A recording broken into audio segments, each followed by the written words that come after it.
Assalamualaikum dan salam sejahtera. Berita Pagi Sarawak bersiaran dari Studio HD Kuching bersama saya Nusila Talaha dalam berita edisi Selasa 14 April. Kita mulakan dengan berita ini. Sarawak akan mengadakan perbincangan dengan Kementerian Pengangkutan berhubung pembatalan penerbangan ke Sarawak bermula 15 hingga 30 April ini. Menteri Pelancongan, Kesenian dan Kebudayaan, Datuk Abdul Karim Rahman Hamzah berkata, kerajaan negeri tidak bersetuju dengan keputusan tersebut.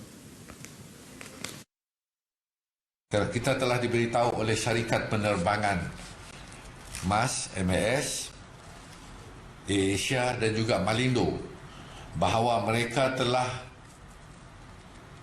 membatalkan penerbangan ke Sarawak bermula daripada 15 sehingga 30 hari bulan April. That means 2 minggu tidak akan ada penerbangan masuk dan keluar daripada Sarawak. Bukan saja dari Kuching saja, daripada Sarawak. Walau bagaimanapun, Jawatan Kuasa Bencana Sarawak tidak bersetuju dengan keputusan di atas.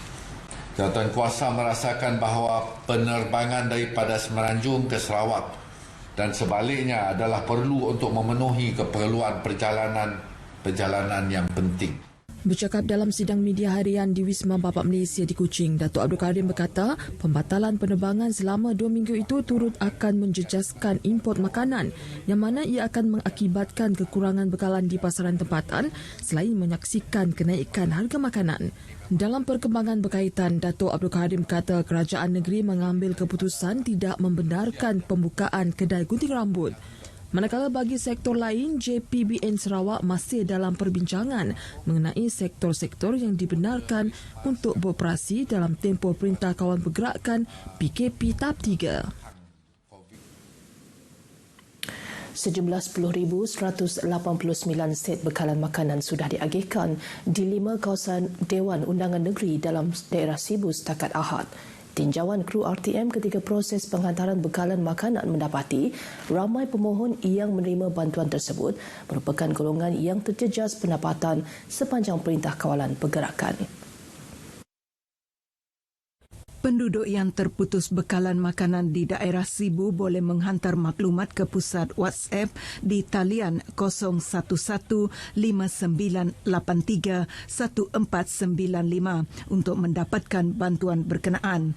Petugas di pusat WhatsApp akan memproses permohonan dan menghantarnya ke 5 pusat agihan makanan di Sibu sebelum bekalan makanan dihantar oleh sukarelawan ke rumah-rumah pemohon. Proses melalui mesej saja WhatsApp dan senang, lebih mudah untuk yang berada di rumah lah. Jadi bantuan ini memang membantu. Sangat-sangat membantu untuk kami yang susah keluar dari rumah. Berdasarkan data yang dikeluarkan Jawatan Kuasa Pengurusan Bencana Bahagian JPBB Sibu, Dun Bukit Asik mencatatkan 2,205 pemohon, Dun Dudong 3,369 pemohon, Dun Bawang Asan 1,456 pemohon, Dun Pelawan 1,930 dan Dun Nangka 1,229 pemohon. Perang melawan wabak COVID-19 harus dimenangi dengan 1000 cara kerana ia adalah perjuangan kemanusiaan.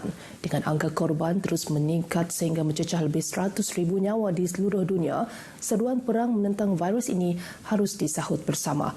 Wartawan Sadikin Bahrin ada kupasannya.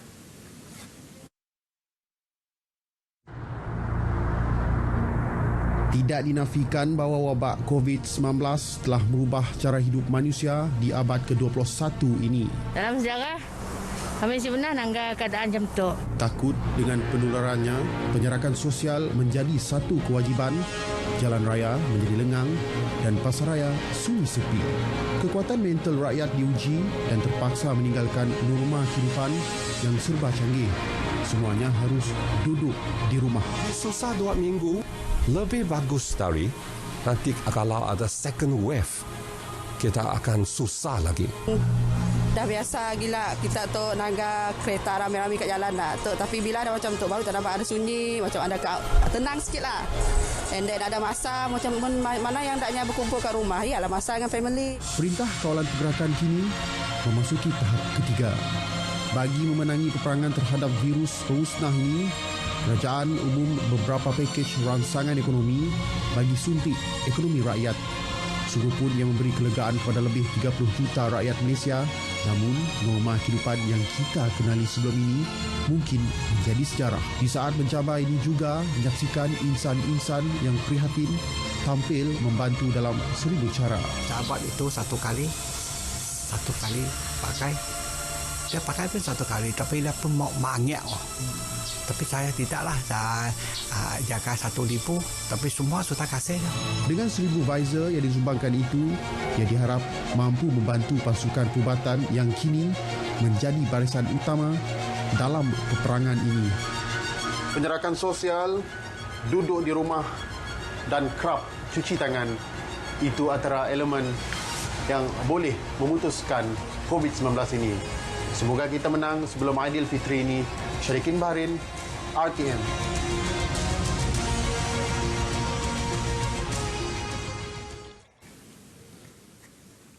Pusat Kecemerlangan Teknikal Sarawak Sentex melalui bahagian teknologinya iaitu Sentex Teknologi telah memperkenalkan terowong sanitasi cegah virus atau COVID Buster yang pertama di negeri ini bagi mencegah penularan wabak COVID-19. Wartawan Firdaus Arasi Idris ada laporannya. Terowong sanitasi ini yang dibangunkan anak watan Sarawak dikenali sebagai CMOS Sanitizer. Sebagai permulaan, 3 unit COVID Buster ini telah dipasang di sebuah pusat membeli belah terkemuka di Kuching. Pelancaran pengoperasiannya disempurnakan Ketua Pegawai Eksekutif Sentex, Haji Syed Muhammad Hussein Wan Abdul Rahman. Penggunaan COVID Buster ini sangat mudah. Setiap pelanggan yang datang ke pasar ini hanya perlu datang dan memeriksa suhu badan. Terima kasih. Sebaik suhu badan diperoleh, pelanggan boleh memasuki kebun ini dan boleh berpusing seperti ini dalam tempoh masa yang direkomendkan iaitu selama 10 saat untuk proses nyakuman ini. Lepas itu, dan terus boleh keluar dengan mudah sekali. Usaha ini diharapkan dapat mengurangkan risiko orang ramai daripada terkena jangkitan wabak COVID-19. Sehingga kini sejumlah 25 unit CMOS Sanitizer telah dihasilkan oleh Sentex untuk kegunaan unit komersial dan premis lebih kecil termasuk kediaman. Jabatan Pertanian Sarawak menyeru pekebun kecil getah untuk memohon insentif pengeluaran getah IPG yang dikenalkan Lembaga Getah Malaysia LGM pada bulan lepas untuk membantu pekebun kecil di seluruh negara mendapat harga yang lebih baik. Timbalan Ketua Menteri Datuk Ahmad Douglas Uka Embas berkata kerajaan negeri telah membuat keputusan menjadikan insentif tersebut lebih menarik. Berdasarkan insentif itu, LGM akan membayar RM1.40 sekilogram bagi getah sekerap cawan dan 90 sen sekilogram bagi lateks. LGM juga akan membayar RM1.40 sekilogram bagi kepingan getah. Datuk Ahmad Douglas Uga berkata, kerajaan negeri akan membayar tambahan 50 sen bagi getah sekerap dan kepingan getah tersebut. Walaupun peningkatan itu tidak besar, ia akan memberikan harga yang berpatutan dan pendapatan kepada produk mereka. Jelasnya memandangkan LGM berkata pekebun kecil di Sarawak yang di bawah seliaan Jabatan Pertanian boleh menuntut insentif bagi Mac, kenaikan tambahan itu juga akan turut diberikan.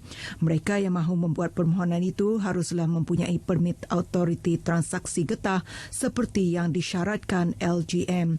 Permit itu juga boleh diperolehi secara percuma di semua pejabat pertanian dan kegagalan memberikan permit itu boleh menyebabkan kelewatan proses pembayaran.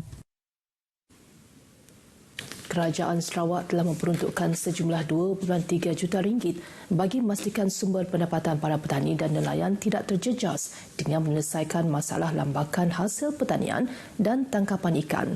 Menteri Muda Pertanian, Tanah Adat dan Pembangunan Wilayah, Datuk Dr. Abdul Rahman Ismail dalam satu kenyataan media berkata, bagi golongan petani sejumlah 1.7 juta ringgit telah diperuntukkan untuk tujuan tersebut. Datuk Dr. Abdul Rahman berkata menerusi peruntukan itu, kementeriannya dengan kerjasama Jabatan Pertanian Sarawak, 28 Pertubuhan Peladang Kawasan PPK dan Lembaga Pemasaran Pertanian Persekutuan FAMA akan membeli lambakan hasil dagang yang tidak dapat dijual secara borong dan menjualnya kembali di pasaran. Ia bertujuan untuk memastikan kesinambungan rantaian bekalan makanan di Sarawak. Setakat Sabtu lepas, sejumlah 39 tan hasil pertanian yang terdiri daripada buah-buahan dan sayur-sayuran telah dibeli daripada lebih 30 orang petani dengan nilai yang mencecah RM90,000.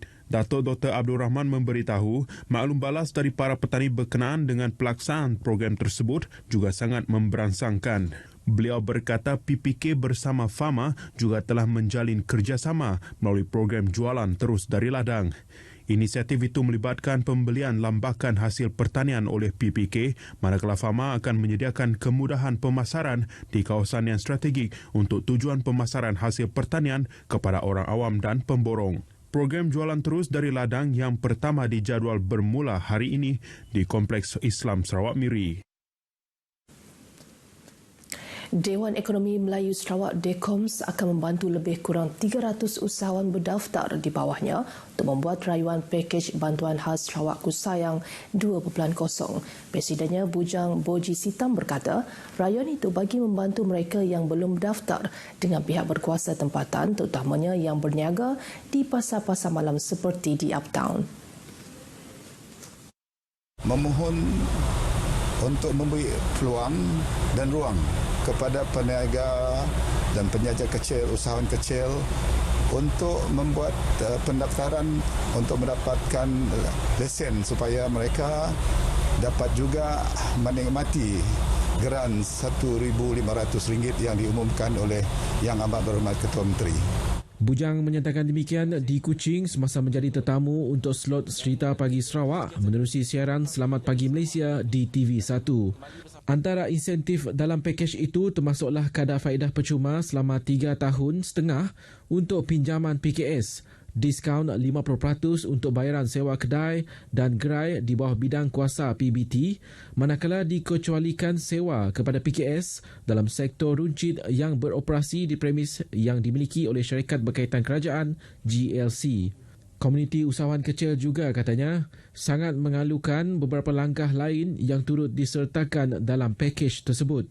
Beliau berharap bantuan tersebut dapat membantu PKS, penjaja serta peniaga kecil supaya mereka dapat mengekalkan perniagaan akibat kesan wabak COVID-19. Setakat ini, DEKOMS mempunyai seramai 1,200 keahlian dengan 900 daripadanya berdaftar dengan PBT kawasan masing-masing di seluruh Sarawak. Sekian berita pagi Sarawak. Terus setia bersama kami, jenama media paling dipercayai di Malaysia. Saya Nuzlat Laha, salam hormat.